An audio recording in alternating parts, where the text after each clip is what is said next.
Welcome to Popternative, where we dive into topical discussions from the worlds of pop culture, social media, and sports. Here is your host, Peter Remoliotis, aka PD Beats. PD Beats here from Popternative, speaking to Seri DeYoung about Good Trouble on Freeform and Hulu. Welcome to the show. Thank you so much for being here. Thank you so much for having me. This is so fun. 4 seasons of Good Trouble already. Like, it's crazy, right? I've been there for a minute. Can you believe it? They're not sick of me yet? Wow. When did it start hitting you that you've been doing the show for quite some time? Was it when season 4 officially got premiered, when it was announced it was coming back? Like, it's crazy. Like, it's already been 4 years of this show. Well, 4 seasons of this show. I know. It's honestly so wild to think. So I got cast in the role in fall of 2018 because then the show premiered in 2019. Like, boy, have we all changed since 2018. It's been a minute. But man, I want to say so when I booked this role, it was, we came in towards the back half of season 1. I think we did 4 or 5 episodes in season 1. And I remember when we wrapped season 1, the show creators, Peter and Joanna, came up to us and they were like, big things for you guys next season. I remember we all kind of looked at each other. We're like, oh, we're coming back next season? That's cool. Wow, exciting. And then I think even through season 2, we were like, wow, we've really been on this show for a minute, huh? And that was in season 2. So to answer your question, season 2. Season 2, I was like, yeah, we're really hanging out here for a while, huh? New episodes kind of coming out every week now for season 4. How are you feeling so far about season 4? I mean, I feel like season 4, this show, I feel like it just gets more raw and more real. Yes. With every single season. Absolutely. Our series regular cast are just some of the most talented people you're going to see on TV. And I feel like, Mariana, as well as everybody else, I feel like the layers are just being pulled back and we're getting to explore so much of the humanity of these people. Yep. And I just, more raw, more real. That's where the show's going. I mean, if you talk to the showrunners or the writers or directors of this series, I mean, I feel like when a show comes back for another season, the obvious kind of goal is to how are we going to make next season better than the previous season? I feel like that's always the thing. But I do agree with you. It got more raw and we kind of get dived into more characters and their backstories a little bit too. And I do agree with that. It got more raw for this season for sure. Mm-hmm. Mm-hmm. It's been also so exciting, working with, Mariana, I feel has had this kind of rocky kind of bicycle on square wheels start to her career where she'll get a little momentum and then it's a speed bump and then a little momentum and then it's a speed bump. So it's been really gratifying for her and for all of us to kind of come into our own and come into our confidence as women in tech. Yep.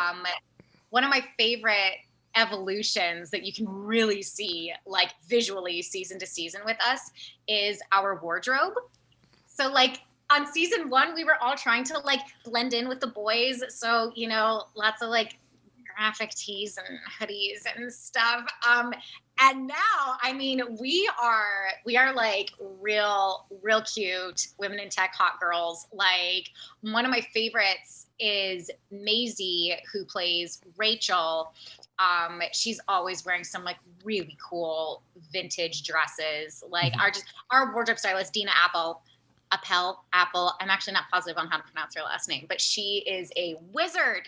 So that's one of my favorite, just sort of fun ways to see our evolution on the show. Absolutely. You also direct a lot of really cool things. So I do want to talk about that.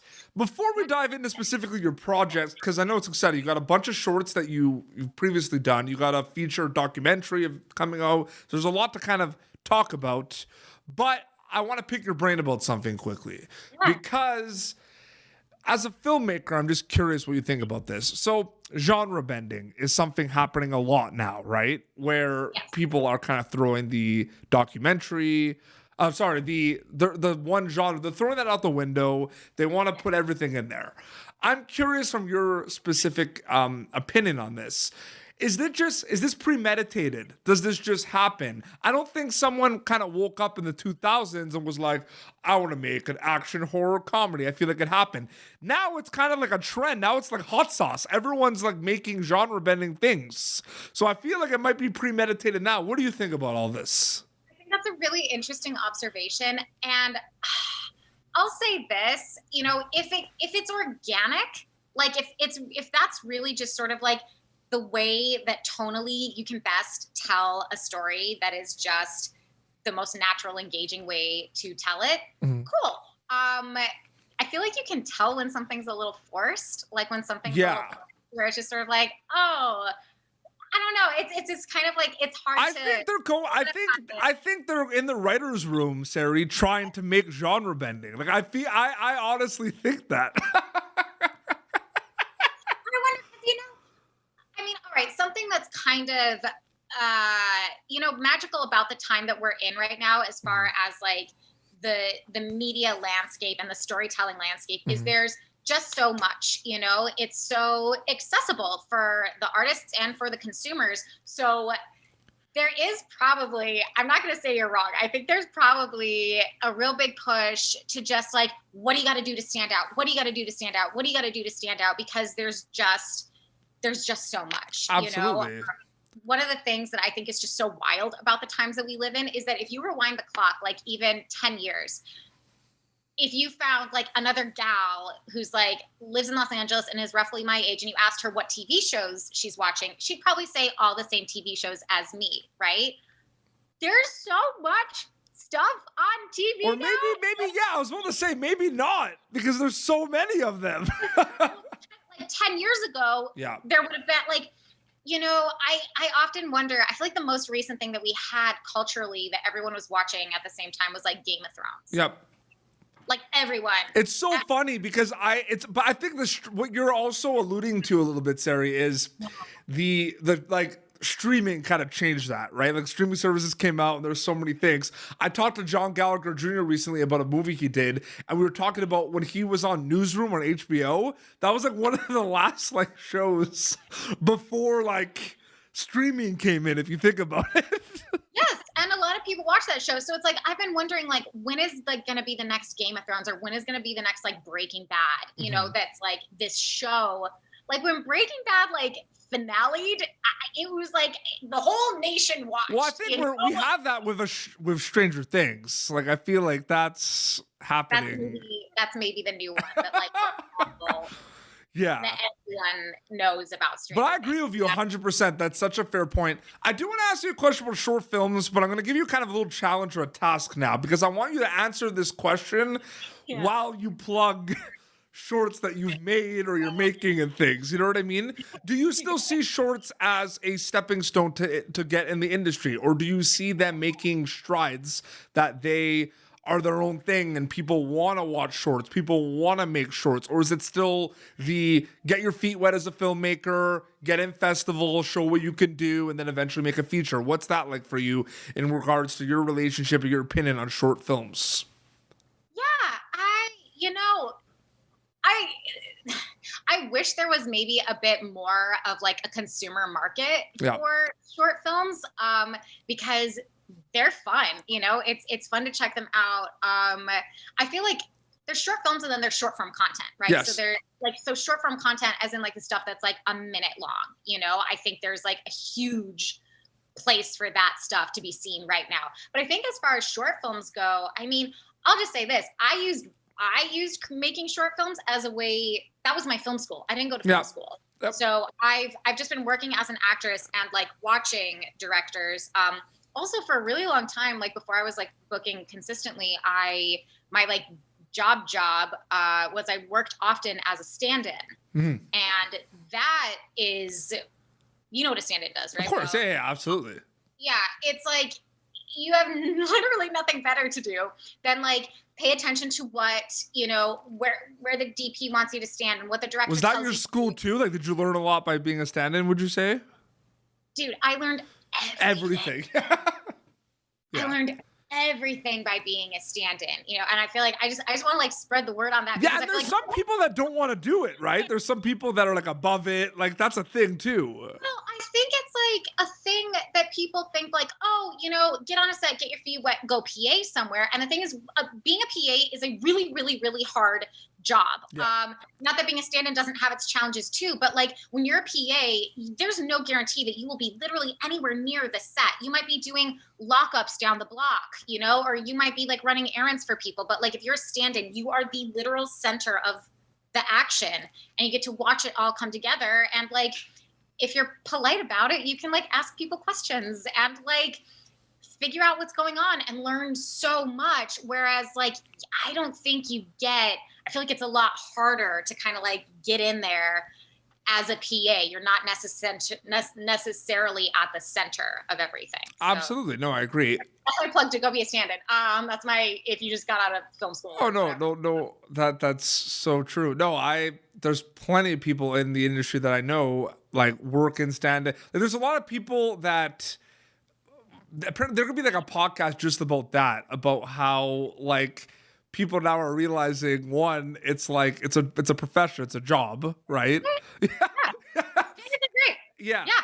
Thank God for stand-ins. I've definitely worked on enough smaller scale projects where you don't have them and you're like, they are very much missed. Absolutely. But yeah, so to talk more about me, when I did my short films, I definitely did it to teach myself filmmaking. Yep. So that was my big impetus for doing it. So it was less about like showing off or being seen as it was for me to develop my voice and my aesthetic as a filmmaker. Yep. So I popped off a bunch of them. Like I was like doing like one per year, and I was wearing all the hats at first. Like I was writing, I was directing, I was producing, I was moving C-stands, like I was doing it all.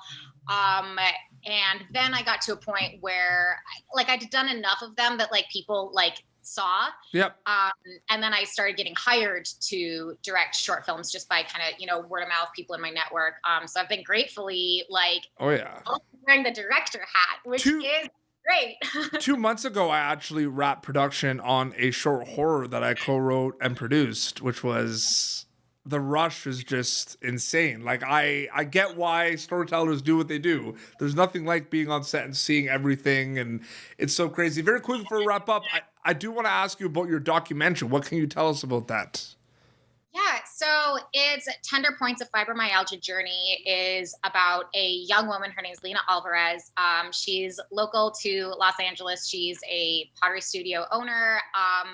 She's an immigrant from Colombia, and she has a incurable disease called fibromyalgia, which millions of people have it. So like odds are, someone who knows someone who has it. And like I said, there's no cure. She stumbled upon via social media this protocol that would reverse the symptoms.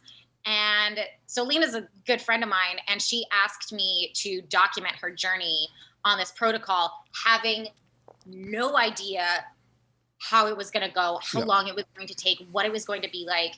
So it was just this kind of like, she sat me down, told me what she was going to do. And she was like, look, this information was so hard. She's like a brilliant woman, and she is also like very determined. So she researched everything, Wow. And the fact that it, like, as far as like this treatment, that treatment, this kind of medication, what are the side effects? What are the consequences?